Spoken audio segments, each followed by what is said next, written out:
Thank you. Thanks, everyone. Good morning. Good morning. We got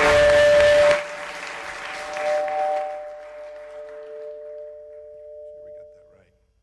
Well, good morning, everyone. It's great to be back here. It's great to be back in the Midwest. When I was flying in today, it looked a little like Kansas. Made me warm all over. Thanks. It looks like we're going to get some Big Ten football. That's good, too. Yeah.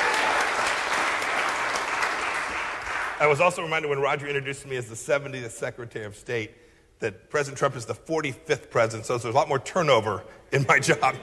And so I'll do my best to hang on. Thanks for inviting me here, Roger. It took us a little while to put this all together with all that's going on.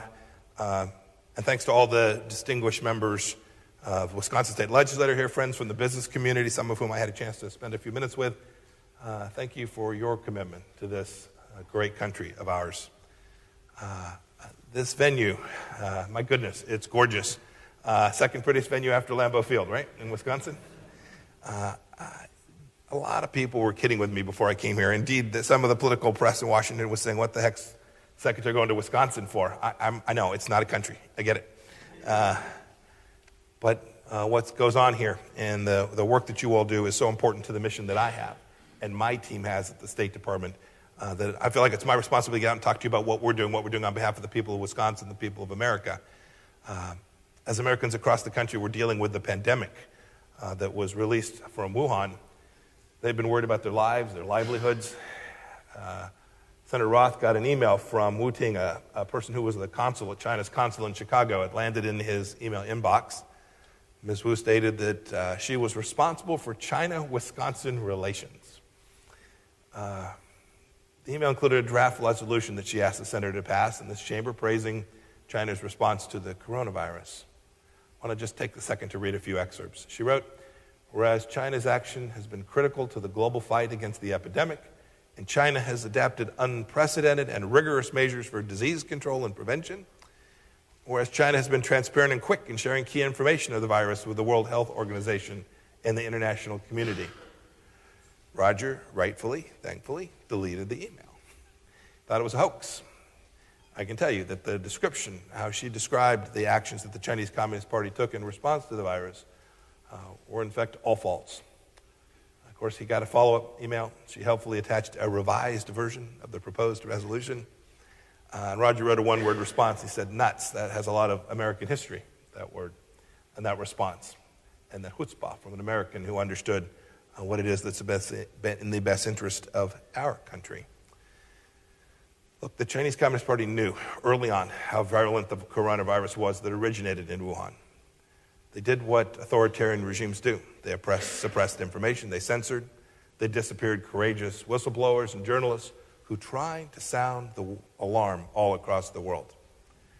And they allowed people from Wuhan to travel to Italy and abroad. Ms. Wu was asking that we, collectively, whitewash the culpability for a global pandemic that's killed more than 200,000 Americans, now nearly 1 million people across the globe, and has sent the global economy into a tailspin. Roger didn't take the bait.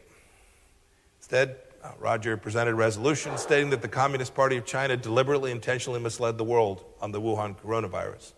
It's true. But here's my question, and here's where I want to launch today. How many of you would have seen that and thought something different? Or maybe even worked with her? I'm sure she's a nice person. It's an uncomfortable set of questions when we think about what the Chinese Communist Party is doing through their embassies here in the United States. But what happened here in Wisconsin is happening all across the world. It's happening all across the United States.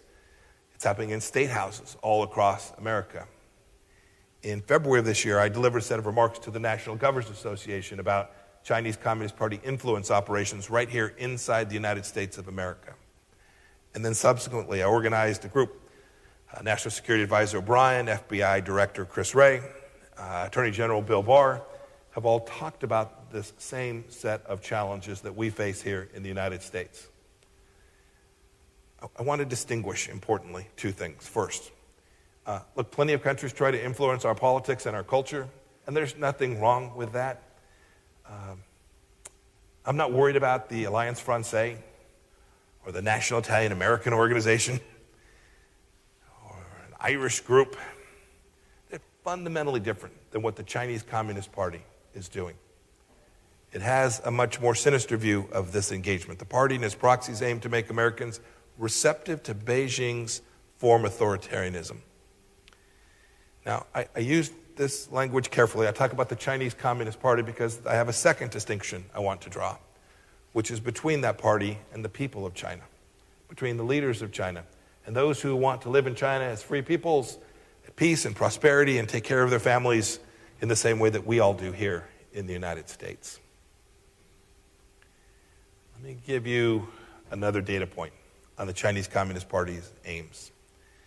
In August, General Secretary of the Chinese Communist Party, Xi Jinping, told a group of government economists and sociologists in Beijing, quote, "We must actively develop cooperation with all countries, regions, and enterprises willing to cooperate with us, including states, localities, and enterprises inside the United States." As the Secretary of State and as the former director of the Central Intelligence Agency, let me translate. She knows that the federal government is pushing back against the Chinese Communist Party here in the United States and its malign influence, and it sees that here in the United States and increasingly around the world, it can use subnational entities to circumvent America's sovereignty.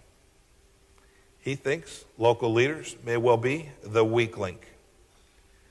For him, when he uses the word cooperation and opening up, he means that the Chinese Communist Party wants to create arrangements that benefit the Chinese Communist Party.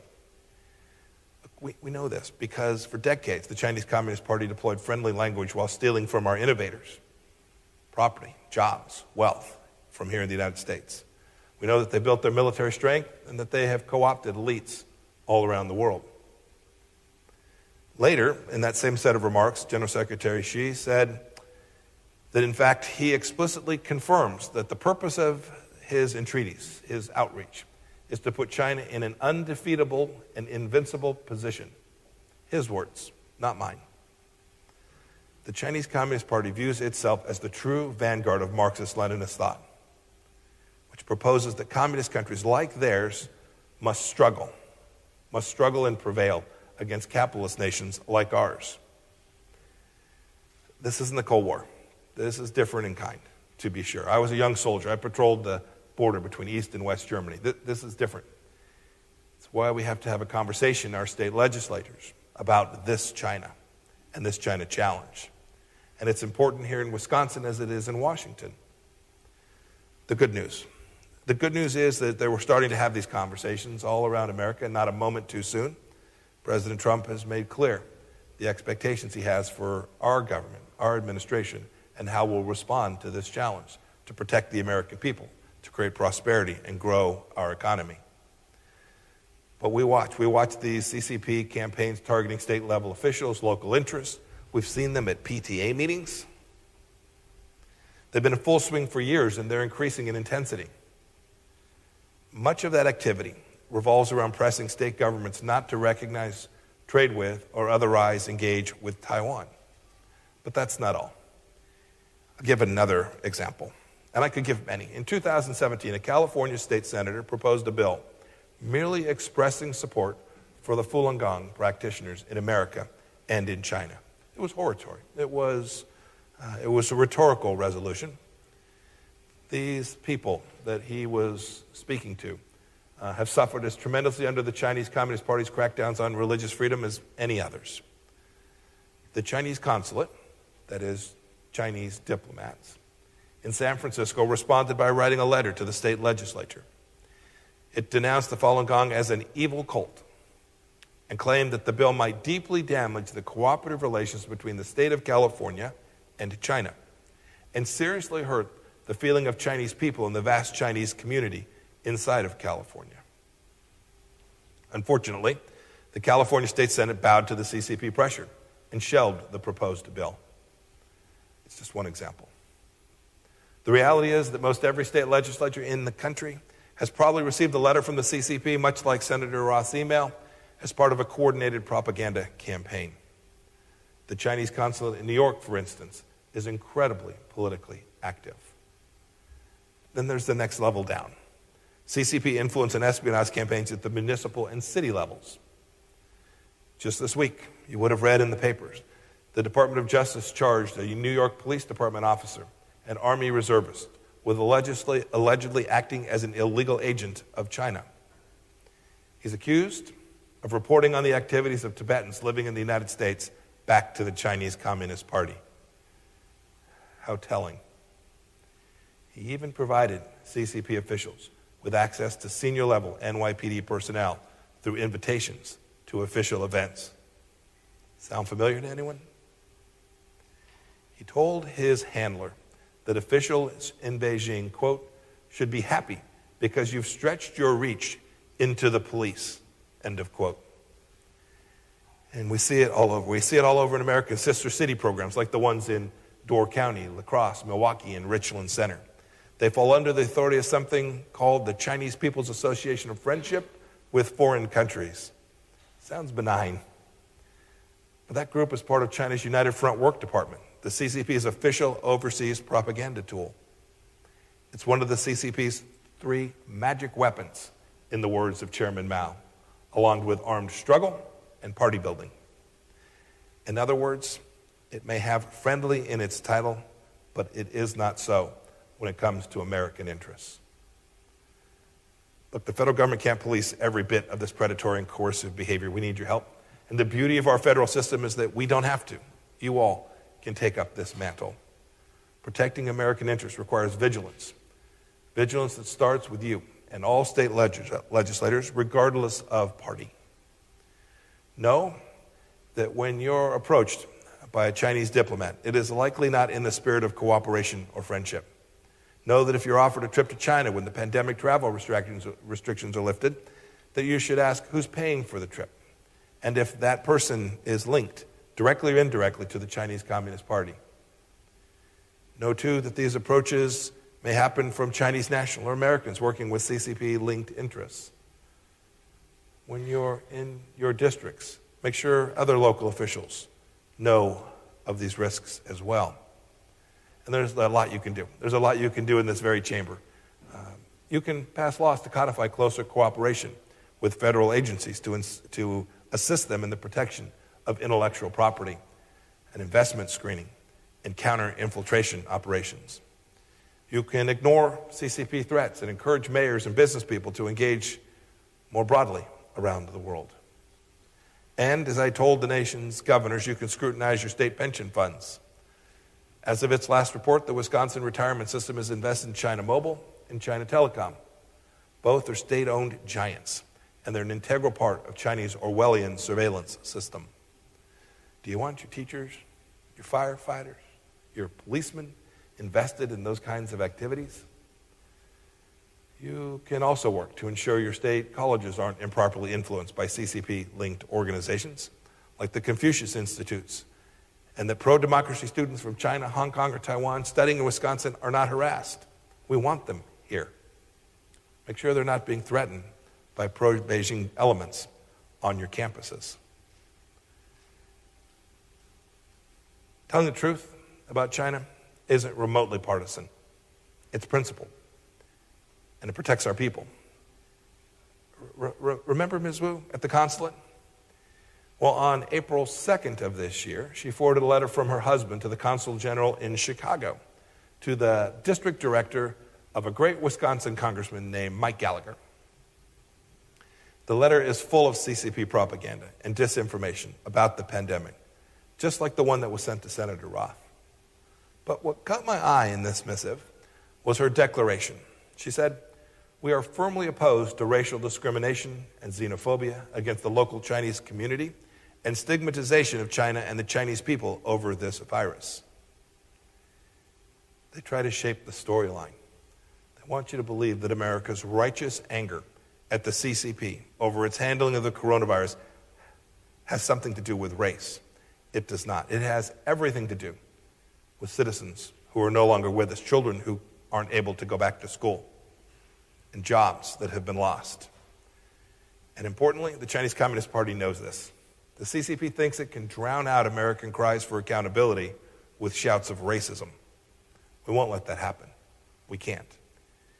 The CCP wants to foment the kind of strife we've seen in Minneapolis and Portland and Kenosha, That's disgusting. We can't let it happen. I'm confident it won't. I'm always an optimist about America. There's a reason that we remain the greatest nation in the history of civilization, because Beijing's best laid plans are no match for American determination. The Trump administration rejects the idea that Beijing is destined for hegemony. No top-down, totalitarian regime can ever best the ingenuity, will, power of the American people. We know that our system is more attractive to others. I see it wherever I go. People want to be connected to the United States of America. They want to join with us freely because they know that we too stand for freedom alongside them. And we're not going to allow the CCP to interfere in our domestic politics either. We put restriction on Chinese diplomats that mirror the ones American diplomats are subject to inside of China. It's remarkable. For years, our diplomats couldn't move around in Beijing, couldn't meet with local officials, while Chinese diplomats ran free all across our country. Fairness, reciprocity, equality, that's how diplomats will be treated in the Trump administration. We want to confirm American business is successful above all because of its moral standards. We've warned our businesses and universities to make sure that they aren't unwittingly supporting the mass human rights abuses happening in Xinjiang province right now, even as we're here together today. Right now, the FBI opens a China-related intellectual property theft case about once every 10 hours. It's staggering. We, the State Department, just revoked visas for about 1,000 Chinese nationals suspected of raiding our intellectual property on university campuses all across America. We want to make sure we protect our children from the CCP's malign influence. We formally designated the Confucius Institute's U.S. headquarters as a foreign mission and encouraged universities to shutter the doors on these programs quickly. And right now, the State Department is reviewing the activities of two United Front Work Department organizations operating inside the United States. One, the U.S.-China Friendship Association, the other, the China Council for the Promotion of Peaceful Reunification. These organizations include or have apparently attempted to exert influence on groups all across the public sphere, including in our schools and our business associations, impacting local politicians, media outlets, and Chinese groups here inside the United States. We want to make sure that we get it all right, that we're fighting to protect our wallets, our hearts, our minds, and our freedoms. Each of us as public officials must never be complacent or complicit in the CCP's campaign to fracture American society and to silence American voices. Every one of us, and I know you'll join me in this, must stand up for our sovereignty and for our American values themselves. Democrat, Republican, Independent, you have a friend in the Trump administration to help you push back against the CCP's exploitation of our open society. Let's do this together for the American people and the future of the greatest democracy in history. Thanks for letting me be with you today. I look forward to taking some questions from you. We can have a good discussion. May God bless Wisconsin and the United States of America. Thanks.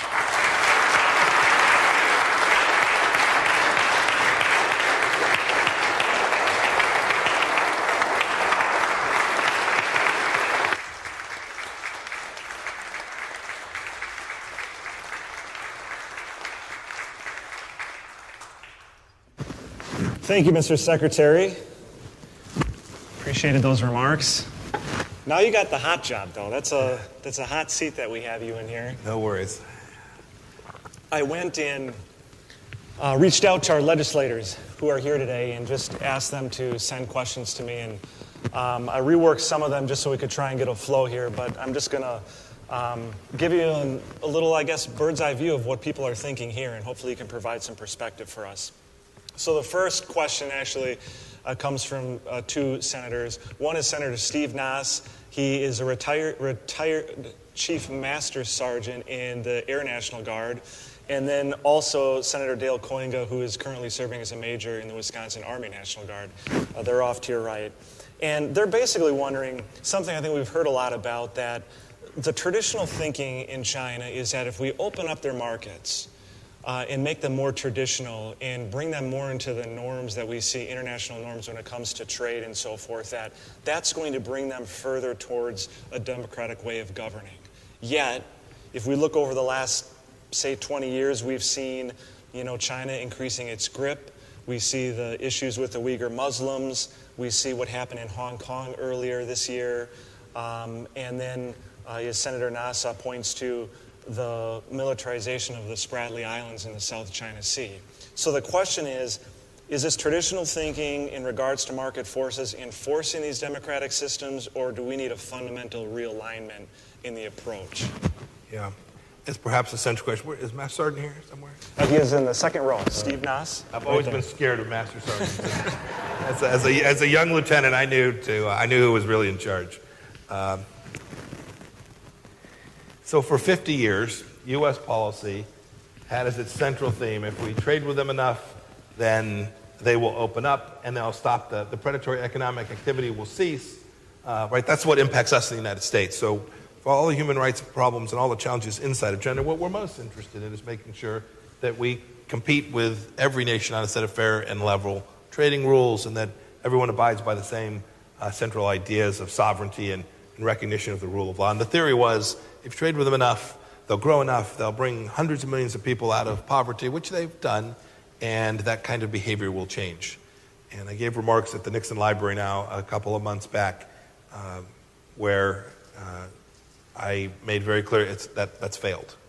It didn't work. The theory that President Nixon and Dr. Kissinger had, and Dr. Kissinger's become a good friend, it may have been the right thing for the early 1970s, and it may well have been worth trying through the 80s and 90s, but we know that it didn't deliver for the American people because you can see the tens of millions of jobs lost as a result of intellectual property threat and forced technology transfers that have had to take place from businesses right here in Wisconsin.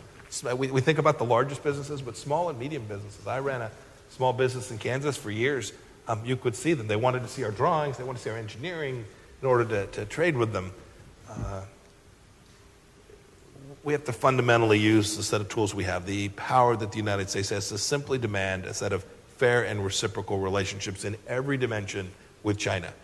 I get asked another element of this question is, well, what does President Trump want this to look like? What does the relationship look like 5, 10, 15, 20 years from now? And the answer is, it looks like a relationship that is fair and balanced, and where one nation doesn't threaten another or another set of countries' livelihoods. And so that's what we've been driving towards. So we welcome when China shows up and competes on a fair and equitable basis and is a supplier to a company, that's great.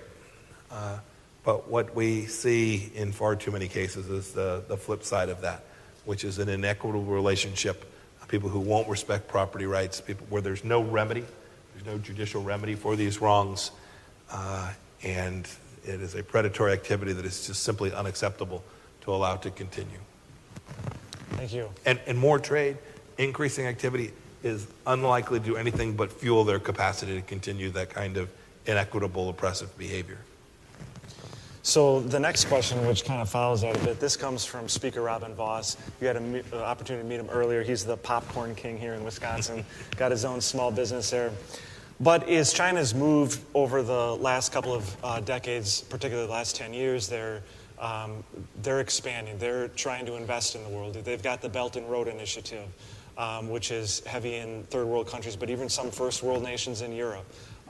Their Huawei technology that they're trying to, 5G technology they're trying to deploy throughout Europe and others. And a number of commentators, I think, in the United States or experts are suggesting that this is happening in the absence of a vacuum that exists because the current administration has strained these relationships with these powers, and now they're going somewhere else. Mm-hmm. So the question, I guess, what risk does an increasing China investment in other nations pose to U.S. foreign and economic policy interests? Yeah. These problem sets long predate this administration. And I don't mean this from a political perspective. This isn't just about the previous Democrat administration. This is now 25, 30 years on. This is not a political issue. I spoke to that. there is a bipartisan consensus in Washington of the challenges from the Chinese Communist Party.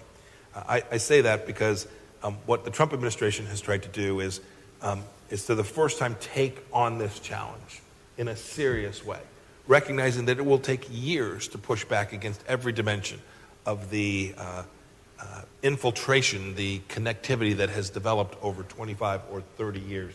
You gave 3 examples. Let me walk through just one that's very important. It has to do with telecommunications infrastructure. You mentioned Huawei as a particular company, but the challenge is greater. Every one of us has information out on electronic systems. Our kids do. It's everywhere. It's how we do business today. It's how we engage in entertainment today. That information cannot travel across untrusted networks without putting all of us at risk. And so the Trump administration has said, we're not going to do that anymore. We're not going to permit untrusted networks to be inside the American information system.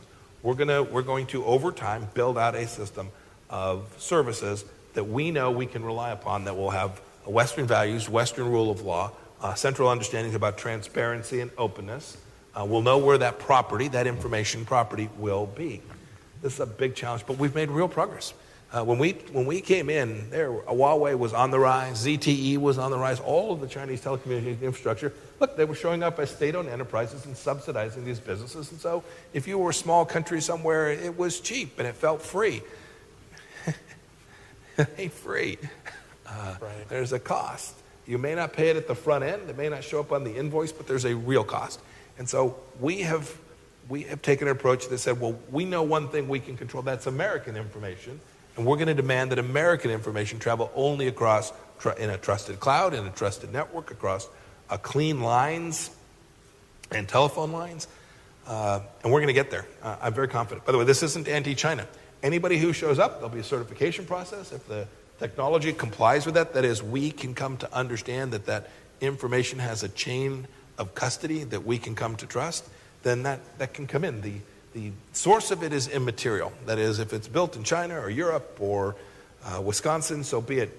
We have the national security imperative to get this right. Otherwise, we will live in an information system that looks more like the one that's inside of China today. Right? A gated, firewalled, a compartmentalized for private citizens, and a massive Orwellian state from the central government. This is not the world that the American people or the people of Europe or frankly people in Africa or Asia want to live in. And we have begun to turn course in the telecommunications infrastructure and in other places, which begins to chart the right path for freedom and liberty. And it seems like that's paying some positive results just in European countries turning away from Huawei in particular, some of them at any rate. Look, the first thing with everybody knows the 12-step program, right? I have a problem. The world has this challenge, and we had to go acknowledge. The first thing we had to do is, and I spent my first 6-8 months traveling the world, sharing data and facts about risk, political risk, economic risk, military risk, security and privacy risk for the information belonging to your citizens. And that information effort, just going out there and making sure everybody recognized the risk, has in fact led there to be big changes in how the world thinks about engaging with the Chinese Communist Party. So the next question comes from Representative Jim Steineke, and it kind of goes along on the trade issue. And oftentimes when we have national figures, at that level engaging in discussions, it doesn't translate down to Wisconsinites in their small businesses, on their farms, and what impacts that might have. We see over the first few years actually up until the COVID crisis, almost like a ping pong ball, our trade and the retaliation and tariffs between us and China just going back and forth. His question is, how can we ensure that we're holding China accountable for their abuses in trade and monetary practices, while at the same time making sure that we're keeping our Wisconsin businesses here competitive and afloat? Yeah. So I go back to what President Trump talked about during his first campaign back in 2015 and throughout 2016. He talked about where we were with respect to where a small Kansas business sat vis China. If that small Kansas business wanted to invest in China, it couldn't own a majority control. The Chinese company equivalent could own one here in the United States. The trade relationship was grossly different. There were huge tariffs. The Chinese Communist Party managed to convince the world that they're still a developing nation. They get the enormous advantages that come from being a developing nation inside the WTO. It's cheaper products, where a Wisconsin company or Kansas company has no shot at competing with that. And so the president set about trying to identify the tools that we had available to turn the course, to change the nature of the relationship, the trade and economic relationship between the United States and China. So the first effort was to reach out to the Chinese and say, we want to negotiate a fair and equitable reciprocal trade agreement. And so set about it from the beginning. It didn't make a lot of progress. So he began to use America's economic power through the tool of tariffs to impose real cost on Chinese businesses. He is mindful that had an impact on American business as well, to the good for some, to the detriment of others. Certainly, Kansas agricultural community was impacted by those tariffs as well. We have to flip the nature of the relationship. It's imperative. We have to get on an equal footing. And if there are costs in the short run, I am convinced that most Americans are prepared to say, I'll do that. That's the right thing to do. It's the right thing to do for freedom, democracy. It will ultimately be the right thing to do for their business as well. And so we've tried to ameliorate the harms to small and medium businesses here in the near term for what will be an enormously important strategic shift, which will benefit every American business, from the smallest business in Wisconsin to medium-sized businesses in places like Kansas and Iowa, and to the larger businesses that are operating on a global scale, where they'll have the real opportunity tactically to compete on a fair and level playing field. That's the mission set. That's the purpose of the tariffs. The president's been very clear. He'd love to live in a world, no tariffs, no trade barriers, wide open, let the finest compete. I am confident that Wisconsinites would crush it, given that opportunity. But to get there, there have had to be costs imposed. And the president is determined to continue to do that, to deliver the right outcomes for Wisconsin businesses and for businesses all across the country. Yeah, thank you. The next question comes straight from me. Right. And it deals with your Commission on Unalienable Rights, which I have been following with some interest. And I just want to give you an opportunity to just let everyone know how you came about forming this commission and what the results of the commission were and what you're hoping to do with that as it relates to foreign policy. I appreciate that. You know, when people talk about human rights, it's easy for us to just kind of shut down. It seems ephemeral. It seems very international and airy. The truth is, at the bedrock of what our founders delivered for each of us was this set of fundamental rights that we all hold: the right to practice our faith in the way that we wanted to, the right to protect our own property, to preserve property rights across America, the right to speak our minds freely if we disagree. We take those for granted sometimes inside of the United States. And I watched our State Department operate across the globe, trying to help other citizens have that for themselves as well. And it was confusing. Which rights? How many rights? How hard are we going to fight? And so I asked a group of people led by a woman named Marianne Glendon to go back and reground American foreign policy in the traditions of our founders, the things that have made this nation so unique and so special, so that the State Department would have a set of principles upon which to reflect as we moved around in the world and said, what are the things that are essential? Because every human being is made in the image of God that the Lord gave us. No government should be able to or can either grant us or take away. And so they wrote a report now a couple of months back. I'd urge you to go take a look at it. Take 25 minutes or 30 minutes to flip through it, and it will remind you of what is so special about Wisconsin and about America, and why it is that we have been so successful, and why we continue to be the place that people from all across the world not only want to come and travel to engage in, to visit, but they want to emulate. Mm-hmm. Our founders had the right end of this with these set of rights that are so fundamental that we have the obligation to preserve and protect them. And I wanted to make sure that my team, my State Department team, was regrounded in that history and didn't become lost in this plethora of rights language that is often fomented around the world, which benefits countries like Iran and Venezuela and China. They talk about human rights in China, and yet we watch what's really taking place there. I wanted to make sure we had the language, the rhetoric, and that core understanding readily available for my whole team. Yeah, thank you for that. This next question comes from Senator Pat Tesson, and it's still on the human rights theme. He's the guy in the blue mask way in the back center there.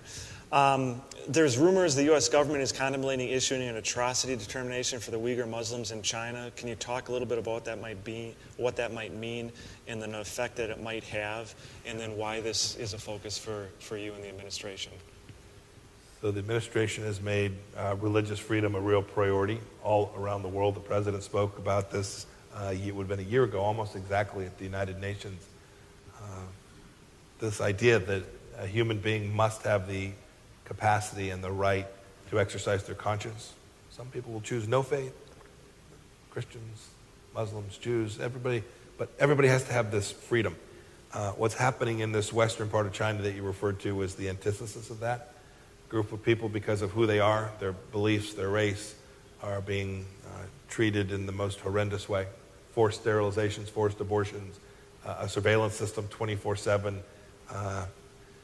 The public number we use is about 1 million people trapped in this terrible condition. And the United States has a responsibility to call this out. We're considering the language we'll use and how we'll describe it. When the United States speaks about crimes against humanity or genocide, we try to be very precise and very careful because it carries enormous weight. But make no mistake, what's happening in those places, the world is awakening to. And all we ask is that the Chinese government cease that kind of activity and treat these people with the respect which they have earned by nature of their humanity. It's really that simple. I remember as a small child watching on the television screen as in the Berlin Wall came down and freedom came to those You're people. a very young man. I would be, yeah, right. Yeah. And now we're seeing in Hong Kong. I introduced earlier the head of the Student Association here for Hong Kong, Marco Lam. We're seeing in Hong Kong actually almost the opposite of that, where you have this city that's going the other direction because of China and their security law. I know the United Kingdom, they're working to provide visas for them, or at least for some of them, potentially 3 million of them. Are there things that the United States is able to do and things that you guys are contemplating to support the democracy-loving people in Hong Kong? Yeah. We've actually done quite a bit. It's really unfortunate. In the end, this is an example. What's taking place in Hong Kong today is another example of broken promises from the Chinese Communist Party. So they promised in 2015 that they wouldn't arm the South China Sea, and in fact have now violated that core promise they made. In Hong Kong, they made a promise for 50 years, really, to the British government, but it was a UN-certified agreement. They made a promise that for 50 years they would treat Hong Kong fundamentally differently. The idea was one country, but there would be a separate system, two systems, and they busted that promise. I think that's very telling when nations don't live up to the commitments that they chose to make. And so we've done what we can to support the free people of Hong Kong. It's their fight.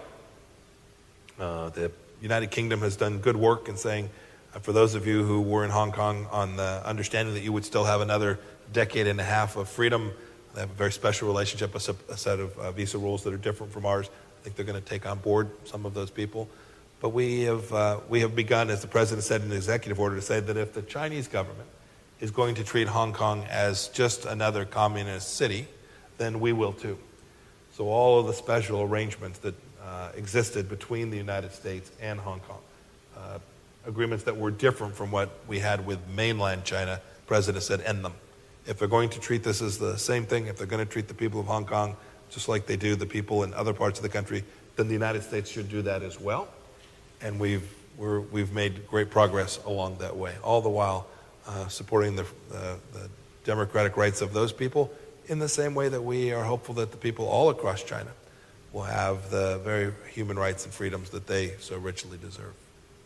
Well, Mr. Secretary, our time here is drawing to a close, but just in the brief conversation that we've had, I think it's pretty obvious to everybody that there's some serious challenges out there in the world today, and we appreciate your leadership on those. Is there some closing thoughts or comments that you might have for legislators here, policymakers, and business leaders here in Wisconsin? I